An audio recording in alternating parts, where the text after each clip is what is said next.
Hello everyone, आज हम continue करेंगे इलेक्ट्रिक पोटेंशियल को। लास्ट लेक्चर में हमने what is electric potential difference, फिर हमने electric potential due to a point charge and then electric potential due to a ring, ये हमने पढ़ लिया था।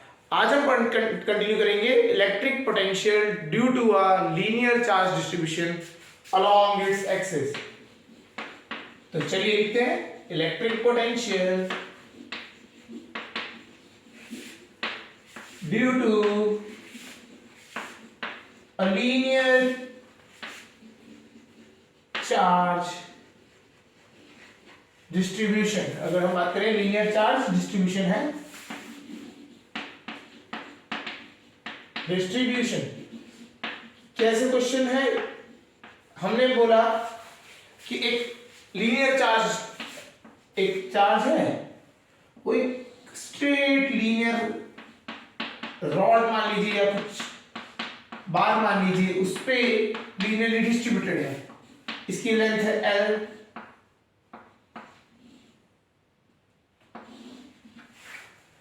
एंड इसकी चार्ज है हमारे पास Q, चार्ज है Q। सो या फिर आपको चार्ज दे रखा होगा या फिर इसकी क्या यूज कर सकते हैं आप, linear charge density lambda is equal to Q upon L। तो हमें ये दे रखा है,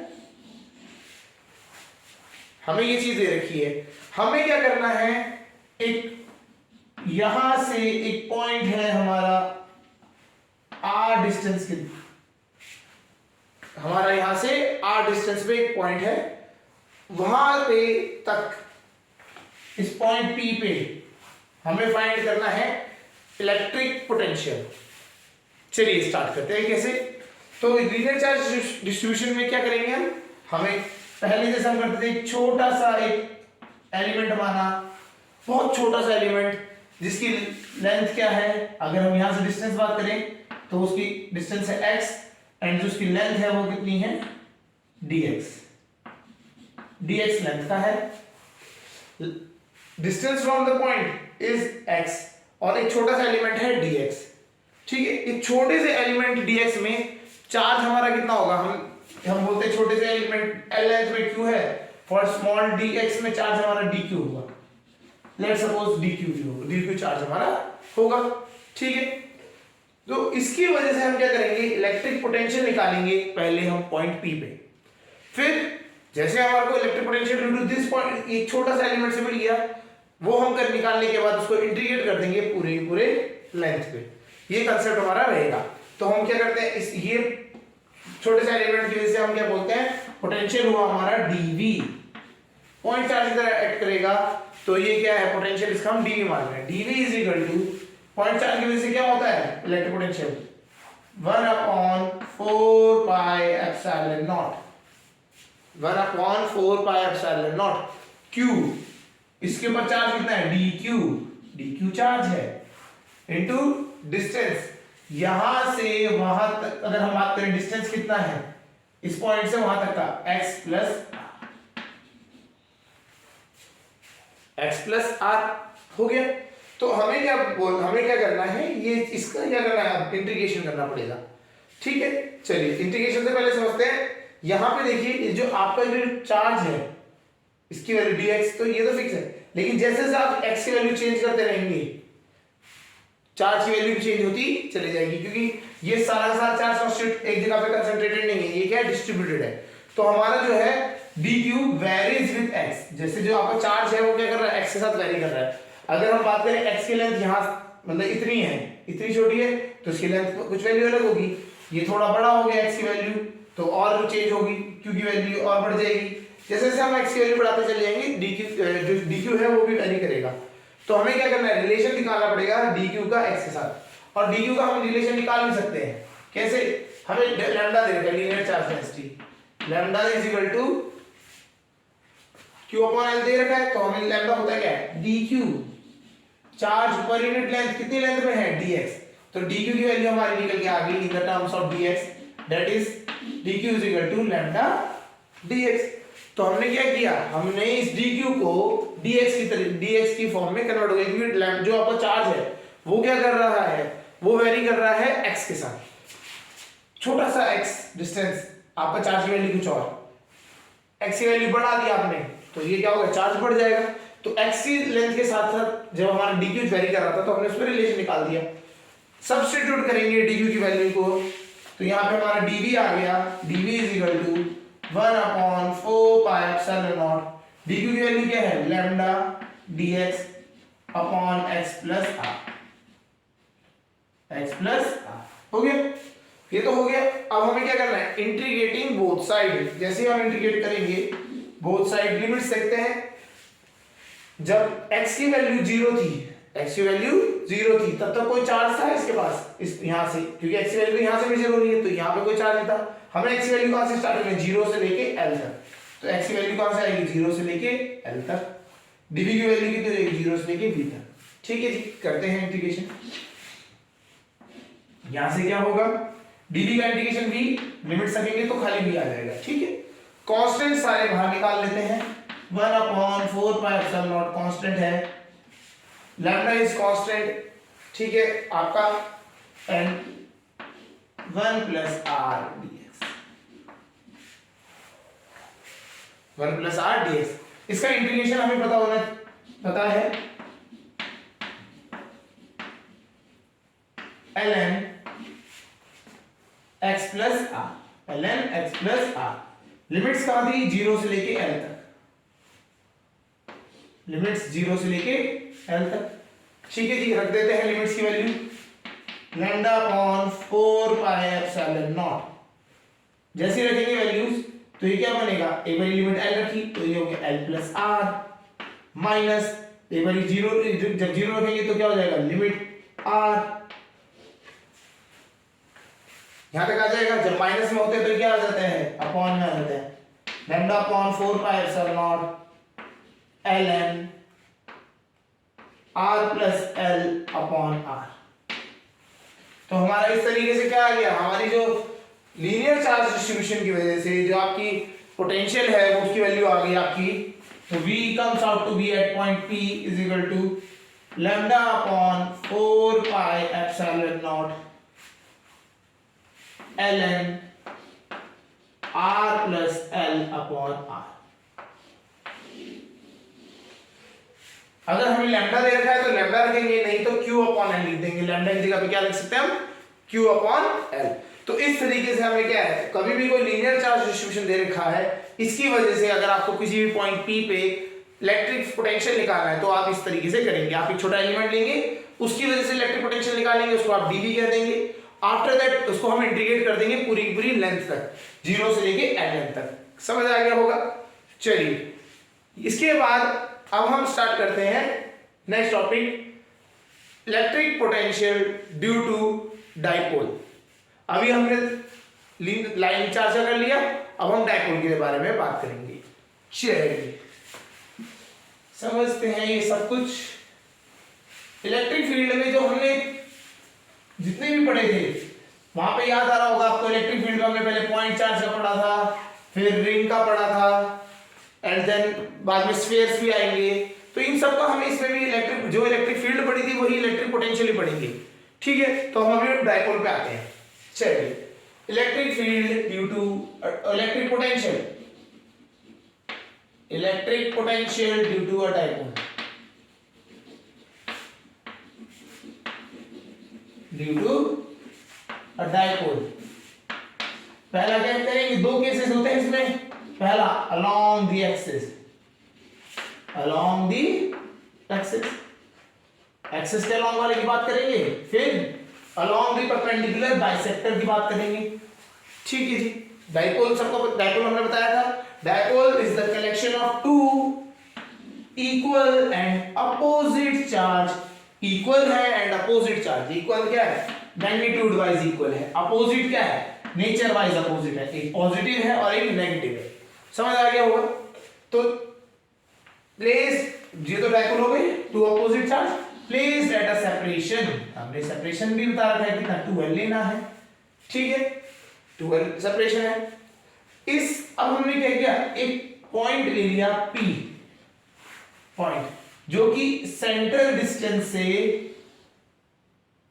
आपका r डिस्टेंस पे, सेंटर पॉइंट से r डिस्टेंस पे, सेंटर पॉइंट से आपका r डिस्टेंस पे है, ठीक है। तो r डिस्टेंस पे है हमारा, तो हमें वहां पे इलेक्ट्रिक पोटेंशियल निकालना है। पोटेंशियल का बहुत इजी कंसेप्ट है, हमें बता दें ये पॉइंट चार्ज से ऐड करेंगे, और पोटेंशियल क्या होता है, स्केलर क्वांटिटी होती है, तो सिंपल ऐड करना है। अपने को टेंशन नहीं लेने का है कि भैया वेक्टर है उसका आप एरो दिखाओ, डायरेक्शन करो, सब कुछ नहीं, सिंपल मैग्नीट्यूड ऐड, ठीक है। चलिए electric potential, net electric potential at P कितना हो जाएगा, potential due two plus Q charge, plus Q की वजह से कितना होगा 1/4 पाई एप्सिलॉन नॉट, चार्ज की वैल्यू है Q अपॉन R, R कितना डिस्टेंस बताओ, यहां से लेके यहां तक कितना डिस्टेंस है, हम यहां से चले R के साथ चले यहां तक आगे R, फिर प्लस L चले तो यहां पे हो गया R प्लस L, ओके। फिर potential due to minus Q की वजह से होगा, तो माइनस है तो माइनस आ जाएगा सही, 1/4 pi epsilon nought Q upon distance कितना है R, यहां से हम चल के आए यहां तक R, उसमें से L माइनस कर दिए क्योंकि ये कितना है, ये L है, तो L माइनस कर दिया तो कितना हो गया, it is R minus L, ये हो गया। चलिए इनको सॉल्व करते हैं, कॉमन लेते हैं, 1/4 पाई एप्सिलॉन नॉट कॉमन आया, Q भी कॉमन आ गया ऊपर से, तो यहां बचा 1/R plus L minus R minus L, ठीक है जी, कर लेते हैं 4 पाई एप्सिलॉन नॉट,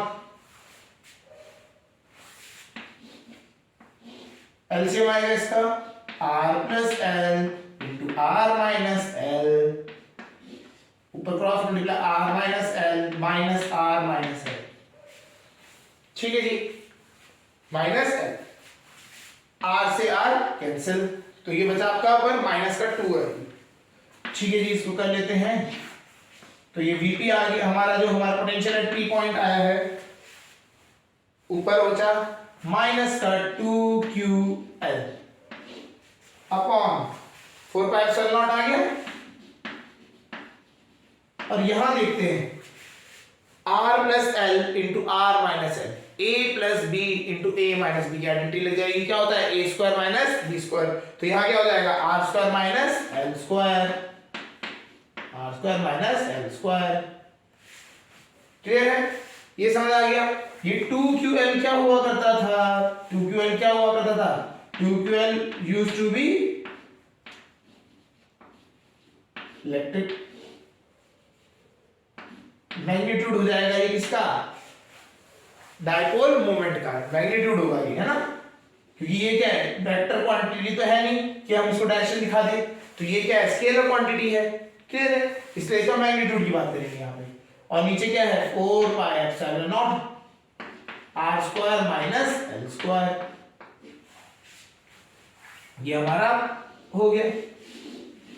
इसके बाद हम क्या क्या करते थे, हम एक चीज हम बोलते थे, हम एक कंडीशन लगाते थे कि इफ एज वी नो कि ये जो डाइपोल का जो डिस्टेंस होता है ये बहुत कम होता है एज कंपेयर टू R, तो हम यहाँ कंडीशन बोलते थे कि R is very very very greater than L, जो R जो है हमारा डिस्टेंस वो L के कंपैरेटिवली बहुत ज्यादा बड़ा है, अगर कंपैरिजन में कुछ ज्यादा बड़ा नहीं है तो ये लग जाएगा, अगर जनरल केस में बात करें तो ये बहुत बड़ा होता है, तो जब बहुत बड़ा है तो क्या बोल देते हैं हम L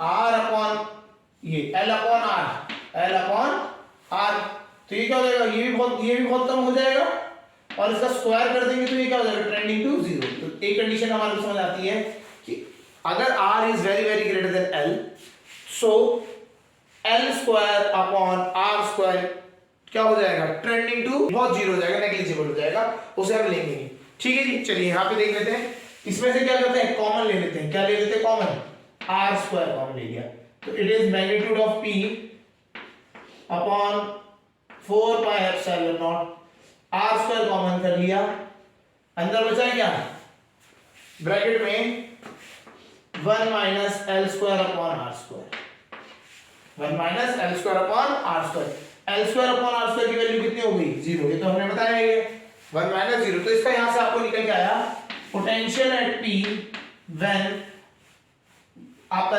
distance is very very large as compare to the dipole separation, तो ये कितना आ जाएगा P माइनस का upon 4 pi epsilon not r square. अच्छा, ये माइनस का साइन आने का क्या रीजन है? बिकॉज ये चार्ज माइनस वाले के पास है। अगर ये पॉइंट हमने यहाँ पे माइनस के पास लिया है तो ये माइनस वाले का इफेक्ट ज्यादा आएगा।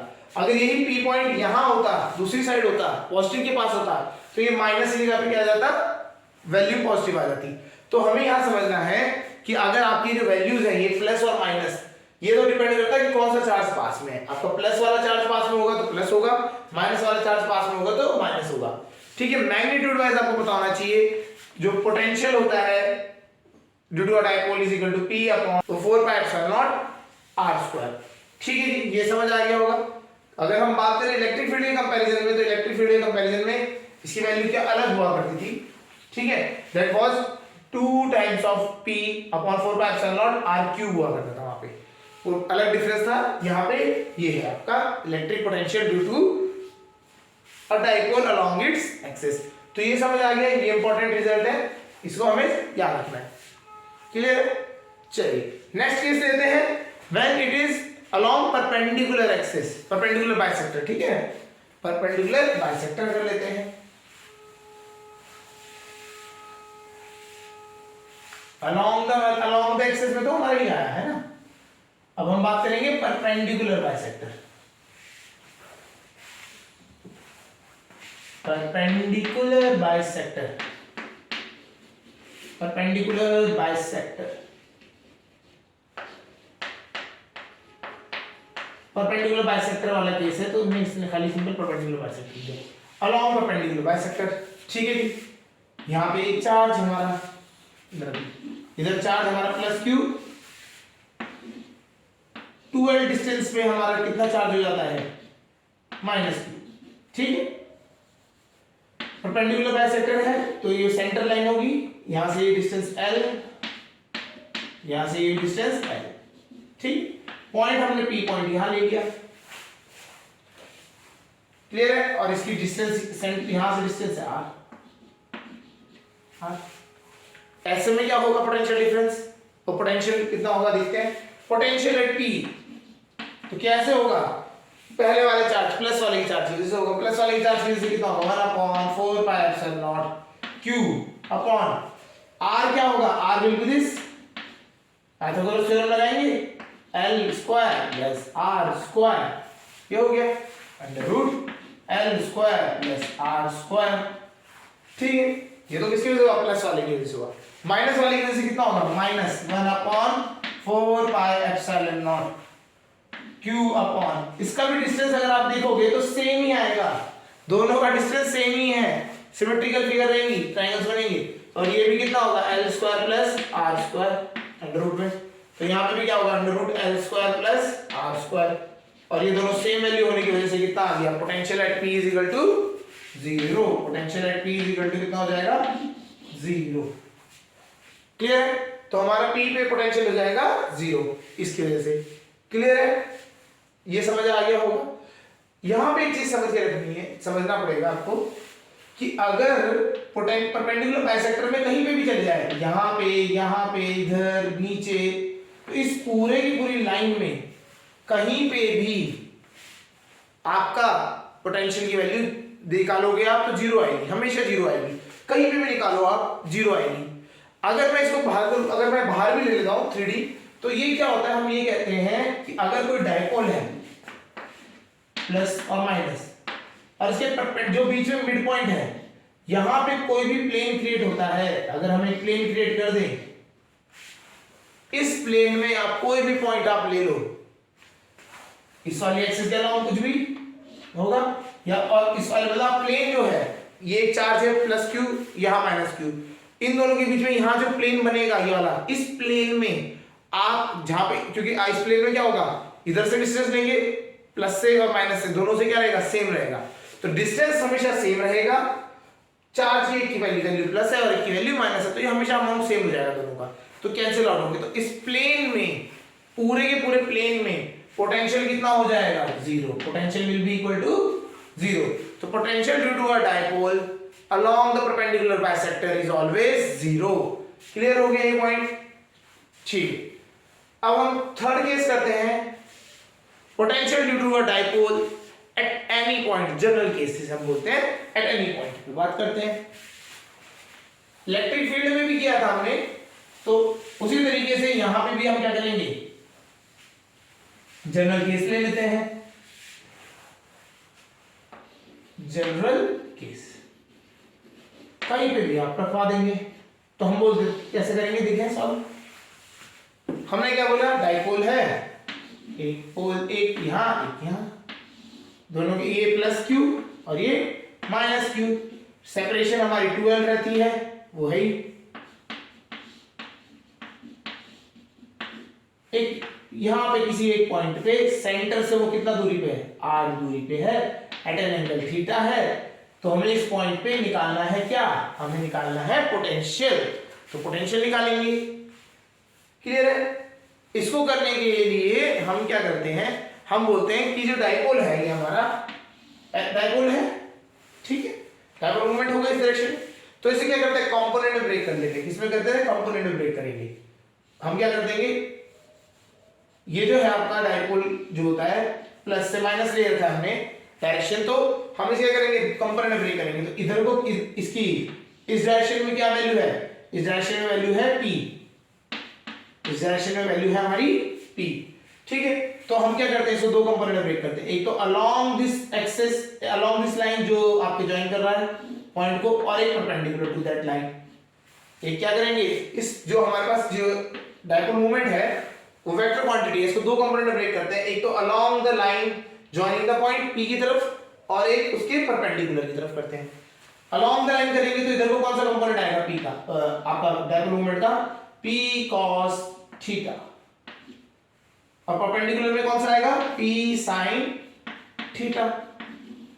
तो हम ये बोल देंगे कि आपका जो नेट इलेक्ट्रिक पोटेंशियल है वो दो कंपोनेंट को जोड़ने से आता है, एक तो p cos थीटा की वजह से और एक p sin थीटा की वजह से, दोनों की वजह से देख लेते हैं।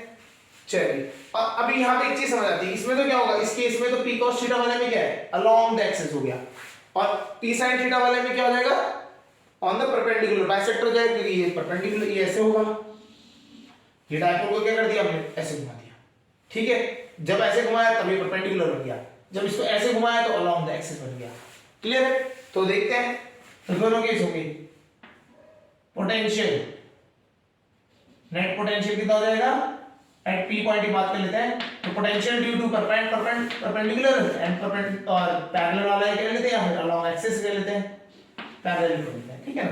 तो एक तो परपेंडिकुलर वाले में हमें बताना है p sin थीटा वाले उसकी वजह से, और ये p cos थीटा वाली वजह से। अभी हमने निकाला परपेंडिकुलर बाइसेक्टर पे कितना होता है, जस्ट अभी इससे पहले जब डेरिवेशन किया था उसमें हमने ये बात करी थी कि परपेंडिकुलर बाइसेक्टर पे कहीं पे भी आप पॉइंट निकालोगे तो इट विल बी जीरो, तो वहां पे जीरो आएगा, तो जीरो है तो ये तो जीरो हो गया, फैक्टर खत्म। अब आता है पैरेलल जो अलोंग द एक्सिस वाला था, उसका जो वैल्यू था वो लिख देते हैं सीधा, p का मैग्नीट्यूड कितना है, p cos थीटा इस बार, p cos theta, sin theta वाले की वजह से जीरो, इसकी वजह से p cos थीटा, तो int upon 4 pi epsilon not distance का स्क्वायर, तो ये आपका आ गया। तो vp इज इक्वल टू कितना हो जाएगा, p cos theta upon 4 pi epsilon not r square. तो इस तरीके से आपका electric potential due to a dipole खत्म होता है। ओके, अब जो हम नेक्स्ट टॉपिक पढ़ेंगे दैट इज इक्विपोटेंशियल सरफेसेस। यहां तक ये हो गया, इसके बाद हमारे पास जो 3D फिगर्स है, स्फीयर, ठीक है, सिलेंडर, शीट, इन सबके हम इलेक्ट्रिक पोटेंशियल पढ़ेंगे। लेकिन अभी क्या है, उससे पहले कुछ टर्मिनोलॉजीज हमें समझने की जरूरत है, जैसे equipotential surfaces, relation between electric field and potential, तो ये चीजें हम पढ़ेंगे, उसके बाद हम उन चीजों पे वापस आएंगे। क्लियर है? तो अभी हमारा जो नेक्स्ट टॉपिक है इक्विपोटेंशियल सरफेसेस।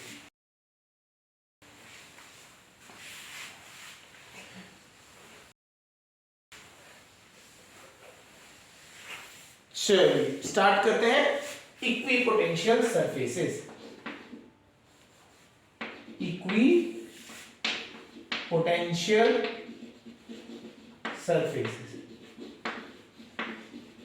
ये नेम में ही लिखा हुआ है, अगर बात करें नेम नाम में अगर आप देखेंगे इक्वी पोटेंशियल, इक्वी मतलब इक्वल, मतलब सारी जगह पे पोटेंशियल की वैल्यू क्या है, सेम है।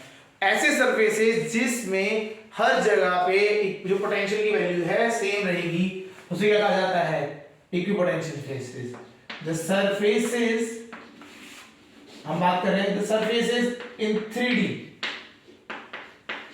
ये कहां पे है, 2D में नहीं 3D में भी बात होगी, 3D where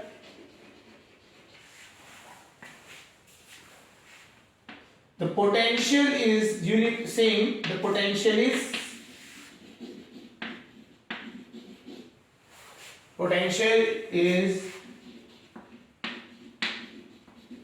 same at every point, at every point, her point पे पोटेंशियल की वैल्यू क्या हो जाती है, सेम हो जाती है। मतलब बेसिकली एक आपको कोई भी चार्ज दिया जाएगा, चार्ज डिस्ट्रीब्यूशन भी हो सकता है, पॉइंट चार्ज भी हो सकता है, उस पॉइंट चार्ज से अगर हम पोटेंशियल एक ऐसा कलेक्शन ऑफ पॉइंट्स हम एक साथ बनाएं, लोकस बनाएं, ठीक है, कि जहां पे हर एक जगह पे पोटेंशियल की वैल्यू सेम होगी, तो उस जो सरफेस क्रिएट होगा उस सरफेस को क्या कहा जाता है, इक्विपोटेंशियल सरफेस।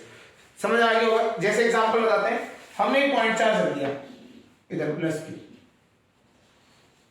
क्यू हमने पॉइंट चार्ज रख दिया, ठीक है जी। इसका हमें पोटेंशियल पता है, अगर हम r डिस्टेंस में निकालते हैं तो इसका पोटेंशियल की वैल्यू पता ही है 1/4πε0 q/r, ठीक है। अब ये पोटेंशियल अगर मैं हर जगह पे एक पूरा चारों तरफ इसकी एक स्फेरिकल सरफेस बना दूं, यहां से भी r डिस्टेंस, यहां से भी r डिस्टेंस, यहां से भी r डिस्टेंस, हर जगह से वो r डिस्टेंस है, स्फेरिकल 3D फिगर बन गई। हर पॉइंट जो r डिस्टेंस पे है वहां पे पोटेंशियल की वैल्यू क्या होगी, सेम होगी, नहीं होगी। वहां पे हर जगह पे पोटेंशियल क्या होता है इसका, r पे 1/4πε0 q/r, ये तो होता है पोटेंशियल की वैल्यू। तो मतलब क्या है, एक पॉइंट चार्ज के लिए इक्विपोटेंशियल सरफेस क्या होगा, it will be a spherical surface, एक पूरा का पूरा क्या होगा, स्फेरिकल सरफेस होगा, ठीक है जी। समझ आता है। तो पहले हम देख लेते हैं अलग अलग, जैसे आपकी चार्ज पॉइंट चार्ज है, लीनियर चार्ज है, तो हर एक के लिए इक्विपोटेंशियल सरफेस कैसा होते हैं, ठीक है। तो बनाते हैं,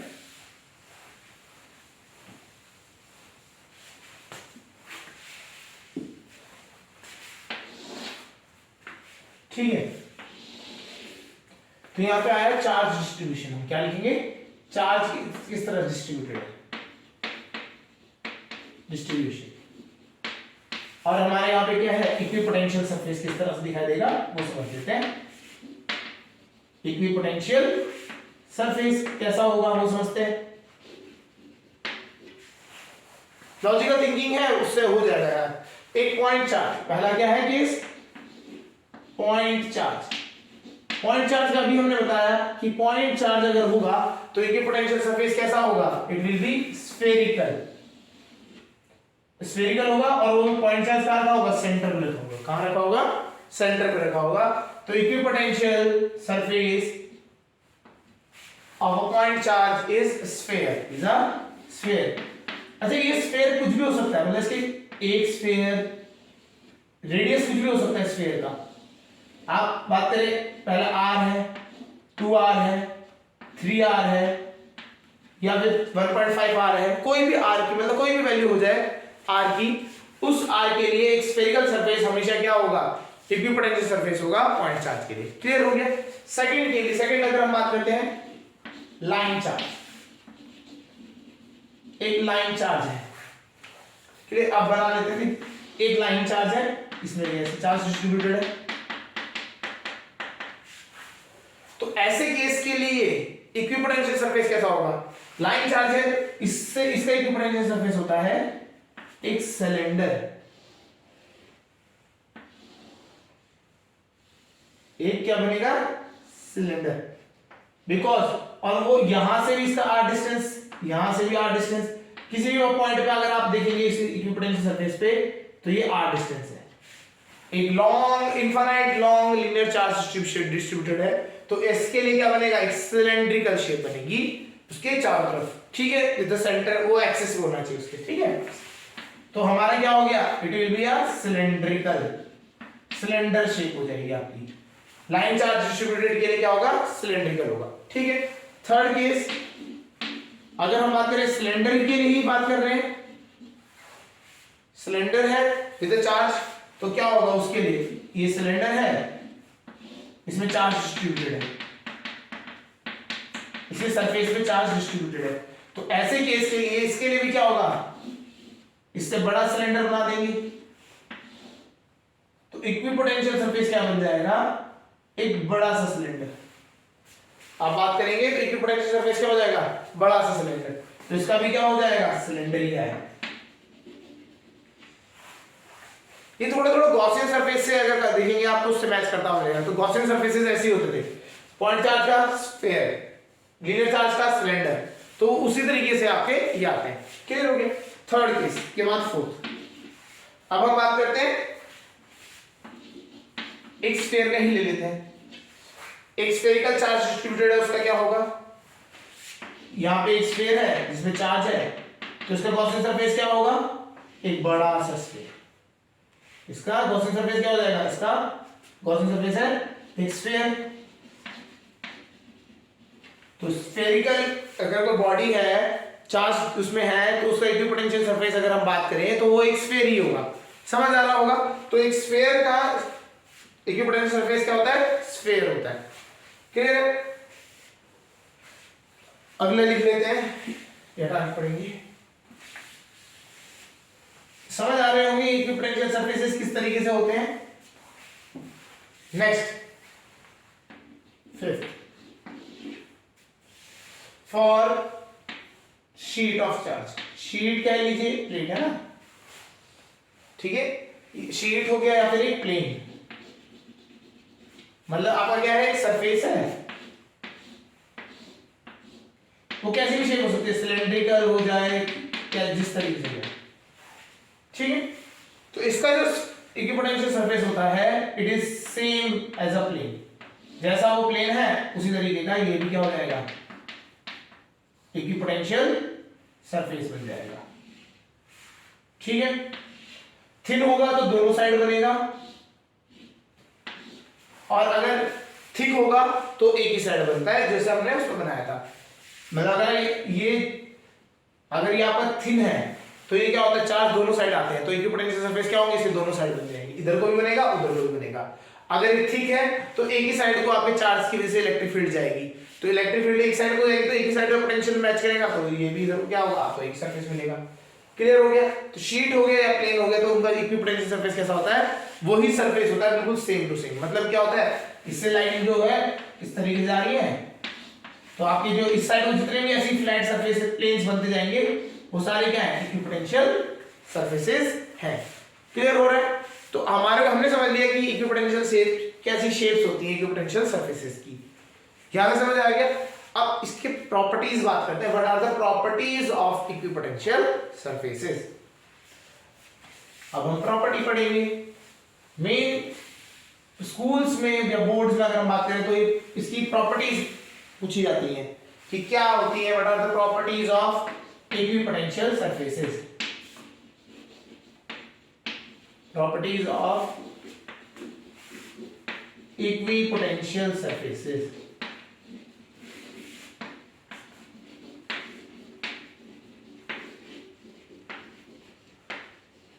इक्विपोटेंशियल सरफेसेस की प्रॉपर्टी कैसी है,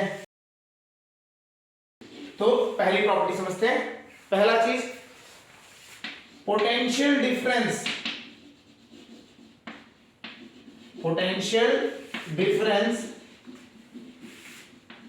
between any two points, any two points on an equipotential surface is zero.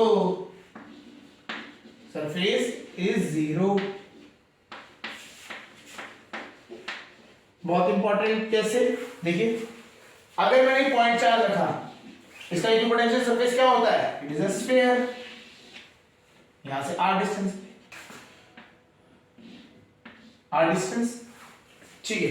अब हमें एक चीज पता है, इक्विपोटेंशियल सरफेस है, हर पॉइंट पे पोटेंशियल क्या होगा, सेम होगा, तभी तो इक्विपोटेंशियल सरफेस है। इसका ए पॉइंट पे भी पोटेंशियल सरफेस है सेम, मतलब जो पोटेंशियल है सेम है, बी पॉइंट पे भी पोटेंशियल सेम है, सी पॉइंट पे भी पोटेंशियल सेम है। तो तब तो बात, ये कंसेप्ट समझ आ गया होगा सीधा कि potential difference between any two points on the equipotential surface is zero. देखो क्या है, अगर मैं बोल रहा हूं VA की वैल्यू भी V है, VB की वैल्यू भी V है, तो अगर VA माइनस VB निकालूंगा तो कितना आ जाएगा, जीरो। तो इनका डिफरेंस कितना होगा, हमेशा जीरो होगा। ये तो समझ आ गया। इस प्रॉपर्टी के साथ, ये तो आपको पता है, बेसिक अपने स्टेटमेंट वैल्यू उसके साथ हो गया, लेकिन इससे एक इंपॉर्टेंट रिजल्ट जो आता है वो क्या है, देखिए अगर मेरे को पोटेंशियल डिफरेंस क्या मिल रहा है, जीरो मिल रहा है, तो हमें एक चीज और पता है, VA minus VB is equal to क्या हो जाएगा, work done in bringing A to B। एक चार्ज हमने रख दिया उसको A टू B, अगर मैंने चार्ज की वैल्यू क्यों रख दी, ये हुआ करता था हमारा पोटेंशियल डिफरेंस किसके, अगर हम वर्क डन की बात करें तो work done was equal to charge into potential difference. अगर पोटेंशियल डिफरेंस ही जीरो है तो वर्क डन कितना हो जाएगा, जीरो। मतलब आप A पॉइंट से B पॉइंट पे आप कोई भी चार्ज लेके आ गए तो उसका वर्क डन कितना होगा, जीरो। तो ये इससे ये इंपॉर्टेंट है हमारे लिए। ये स्टेटमेंट क्या है हमारे, potential difference between any two point in equipotential surface is zero, ये तो समझ आ गया। लेकिन उससे रिजल्ट क्या इंपॉर्टेंट हमारे पास आ रहा है, वो रिजल्ट ये आ रहा है कि जब इक्विपोटेंशियल सरफेस में पोटेंशियल डिफरेंस ही जीरो हो गया तो इसका मतलब क्या है, पोटेंशियल डिफरेंस जीरो हो गया तो वर्क डन भी कितना हो जाएगा, जीरो हो जाएगा। तो इक्विपोटेंशियल सरफेस में आप कहीं से भी कहीं पे घूमते फिरे जाओ, मतलब यहां से घूम के इधर आ गए, कभी इधर आ गए, कहीं चले जाओ इक्विपोटेंशियल सरफेस में, work done will be zero. यहां तक समझ आ गया। तो इस स्टेटमेंट को लिख लेते हैं, स्टेटमेंट को लिख लेते हैं। तो इससे क्या है, start, therefore work done in moving a charge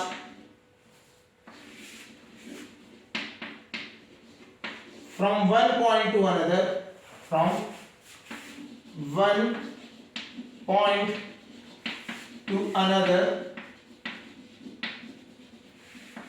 in an equipotential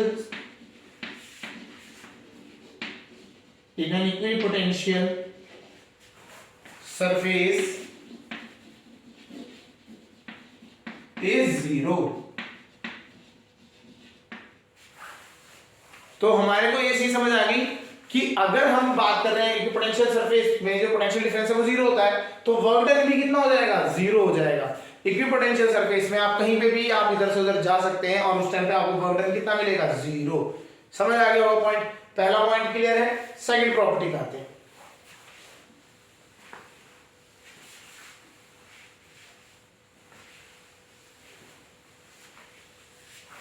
second property,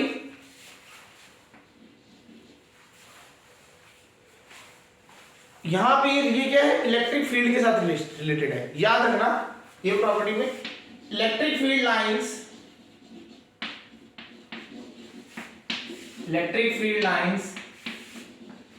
are always perpendicular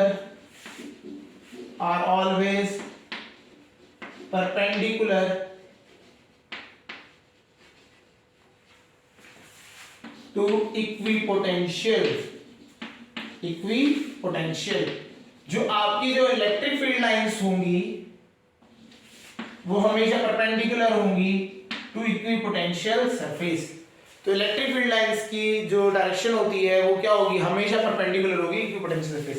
देख लेते हैं हमने जब इतने सारे पोटेंशियल सरफेस बनाए थे उनके साथ, इसमें क्या होता है, इलेक्ट्रिक फील्ड लाइन क्या होती है, आउटवर्ड जा रही होती है ना।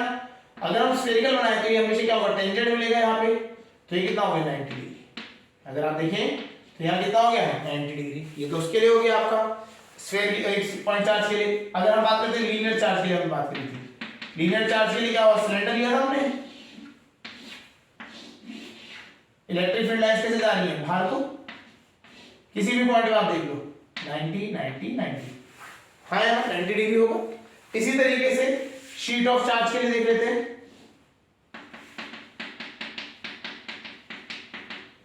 इलेक्ट्रिक फील्ड लाइंस कैसे जा रही है,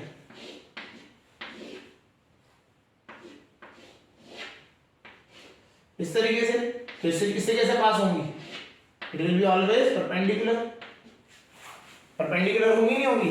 तो इलेक्ट्रिक फील्ड लाइंस क्या होंगी, हमेशा आपको परपेंडिकुलर ही जाती हुई दिखाई देंगी किसी भी इक्विपोटेंशियल सरफेस से। तो electric field lines always are perpendicular to the equipotential surface. Equipotential surface से क्या होंगे, परपेंडिकुलर होंगे। चलिए थर्ड प्रॉपर्टी समझते हैं।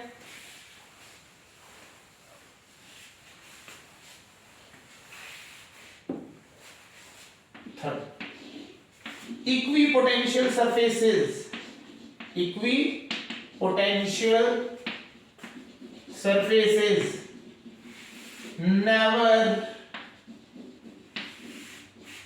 इक्विपोटेंशियल सरफेस जो होते हैं वो कभी भी एक दूसरे को क्या नहीं करते, cut each other, never cut each other, एक दूसरे से इंटरेक्ट ही नहीं करते, दोनों को टच ही नहीं करते कोई दो इक्विपोटेंशियल सरफेस।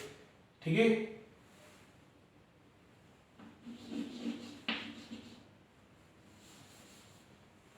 टू इक्विपोटेंशियल यहाँ पे, two equipotential surfaces never intersect और कट ईच अदर, मतलब एक दूसरे को इंटरसेक्ट नहीं करेंगे या फिर जैसे सपोज करिए ये एक इक्विपोटेंशियल सरफेस है,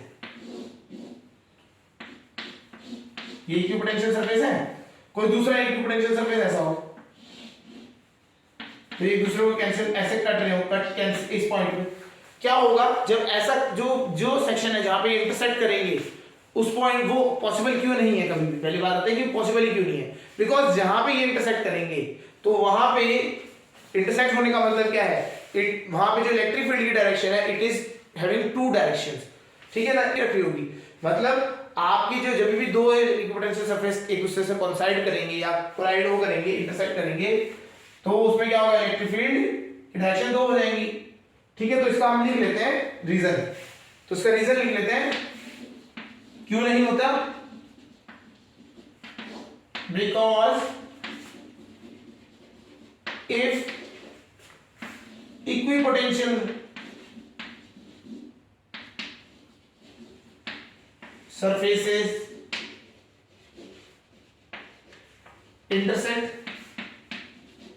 intersect they will have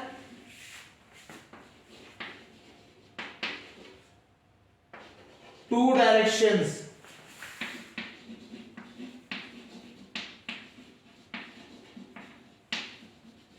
of electric field line, और ये which is not possible, which is not possible, ये कभी पॉसिबल नहीं है।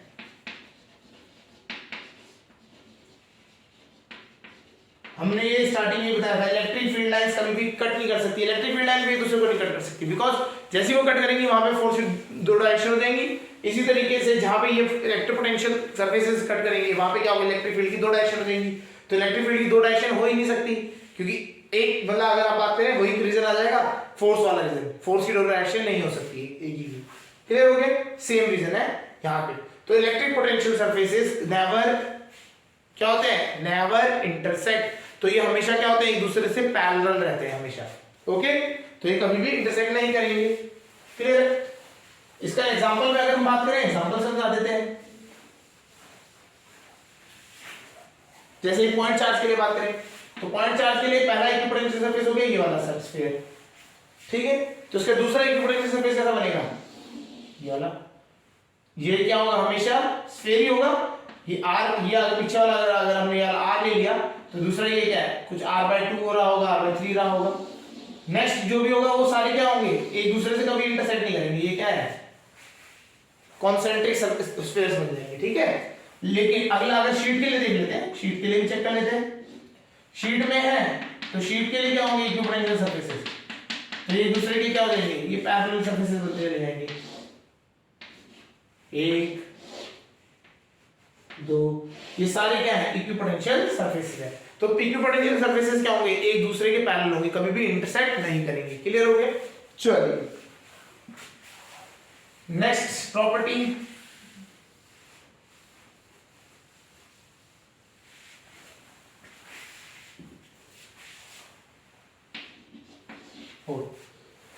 ठीक है। क्या होता है आपको एक यहाँ पे, ये बेसिकली इलेक्ट्रिक फील्ड की बात कह सकते हैं, प्रॉपर्टी है एक। अगर हम यहाँ पे बात करें तो electric field lines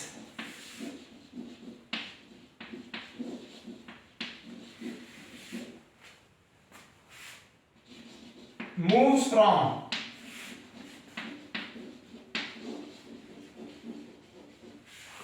higher equipotential surface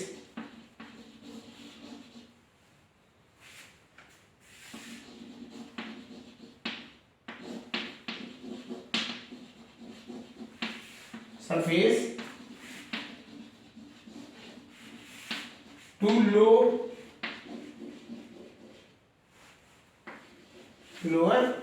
equipotential surface. Higher equipotential surface मतलब क्या हुआ, ऊपर होगा नहीं, ये बेसिकली हायर वैल्यू ऑफ जिसमें हाई इक्विपोटेंशियल सरफेस मतलब वो इक्विपोटेंशियल सरफेस जिसकी जो पोटेंशियल की वैल्यू है वो हाई है, तो to the lower equipotential surface क्या होगा, आपका जो इलेक्ट्रिक फील्ड लाइंस होती हैं, अगर हमने बोल दिया इलेक्ट्रिक फील्ड लाइंस हैं और यहाँ पे कोई इक्विपोटेंशियल सरफेसेस बने हुए हैं, ठीक है, एक हो गया, ये सारे इक्विपोटेंशियल सरफेसेस बने हुए हैं, तो ये जो इक्विपोटेंशियल सरफेसेस हैं आपके इलेक्ट्रिक फील्ड लाइंस कहां से जा रही होगी, तो ये वाला जो इक्विपोटेंशियल सरफेस होगा इसकी जो वैल्यू होगी हायर होगी एज कंपेयर टू अदर। इसकी पोटेंशियल की वैल्यू अगर मैंने बोला 40 वोल्ट है तो इसकी वैल्यू दूसरे की कितनी हो जाएगी 20 वोल्ट, एंड सो ऑन चलते आगे पोटेंशियल की वैल्यू क्या होती जाएगी, कम होती चली जाएगी। एट फार अगर इंफिनिटी पे जाएंगे वहां की पोटेंशियल की वैल्यू कितनी हो जाएगी, जीरो हो जाएगी। ये सेम चीज हमने अगर हम बात करें तो स्फीयर में भी उसमें पॉइंट चार्ज के लिए पड़ी थी। पॉइंट चार्ज में हम बात करें तो देख लेते हैं कैसे। पॉइंट चार्ज था हमारा, हमने बोलते थे electric field line, electric field बनती थी पूरी इसके आसपास, तो यहाँ पे इंफिनिटी हुआ करता था। इंफिनिटी मतलब जहाँ पे पोटेंशियल कितना हो जाएगा, जीरो, इलेक्ट्रिक फील्ड वैल्यू कितनी हो जाएगी, जीरो, सारी चीजें वैल्यू क्या हो जाएगी वहां पे, जीरो हो जाएगी। तो हमारे अगर हम वहां तक के लिए और इक्विपोटेंशियल सरफेसेस बनाए, इलेक्ट्रिक फील्ड लाइंस कहां से जा रही हैं, यहाँ पे जो बहुत पास होगा इलेक्ट्रिक जो आपका इक्विपोटेंशियल सरफेस उसकी पोटेंशियल की वैल्यू क्या होगी, ज्यादा होगी, फिर उसके बाद कम हो जाएगी और कम होगी, कम होगी, कम होते होते होते कहां तक हो जाएगी, जीरो हो जाएगी। तो जो आपका इलेक्ट्रिक फील्ड लाइंस होती हैं they move from higher equipotential surface to lower equipotential surface. ये पॉइंट इंपॉर्टेंट है। अभी हम जब नेक्स्ट टॉपिक करेंगे जिसमें हम पढ़ेंगे कि relation between electric field and electric potential, तो इलेक्ट्रिक फील्ड और इलेक्ट्रिक पोटेंशियल में जो रिलेशन होता है तब हमें ये चीज याद रखनी है कि जो आपकी इलेक्ट्रिक फील्ड लाइंस होती हैं वो ग्रेजुअली क्या होती है, मतलब अगर आपने देखे तो जैसे जैसे वो इलेक्ट्रिक फील्ड लाइंस मूव करती चली जाएंगी तो वो क्या होगा, हायर से लोअर की तरफ पहुंचाएगी पोटेंशियल में। पोटेंशियल मतलब आपको क्या होगा, इलेक्ट्रिक फील्ड लाइन जैसे आगे मूव करेगी तो उसका पोटेंशियल क्या होता रहेगा, कम होता चले जाएगा।